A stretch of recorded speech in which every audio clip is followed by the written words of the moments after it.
Now when they drew near to Jerusalem, to Bethphage at Bethany, at the Mount of Olives, Jesus sent 2 of his disciples and said to them, "Go into the village in front of you, and immediately as you enter it, you will find a colt tied on which no one has ever sat. Untie it and bring it. If anyone says to you, 'Why are you doing this?' say, 'The Lord has need of it and will send it back here immediately.'" And they went away and found a colt tied at a door outside in the street.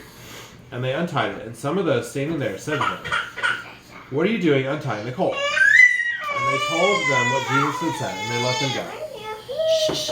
And they brought the colt to Jesus, and threw their cloaks on it, and he sat on it. And many spread their cloaks on the road, and others spread leafy branches that they had cut from the fields.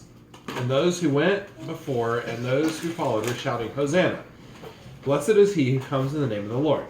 Blessed is the coming kingdom of our father David. Hosanna in the highest." And he entered Jerusalem and went into the temple. And when he looked around at everything, as it was already late, he went out to Bethany with the 12. On the following day, when they came from Bethany, he was hungry. And seeing in the distance a fig tree in leaf, he went to see if he could find anything on it. When he came to it, he found nothing but leaves, for it was not the season for figs.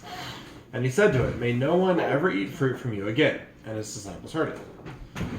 And they came to Jerusalem, and he entered the temple and began to drive out those who sold and those who bought in the temple. And he overturned the tables of the money changers and the seats of those who sold pigeons. And he would not allow anyone to carry anything through the temple. And he was teaching them and saying to them, "Is it not written, 'My house shall be called a house of prayer for all the nations'? But you have made it a den of robbers."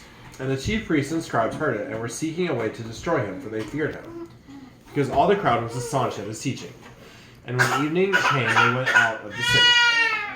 This is the word of the Lord. Thanks be to God.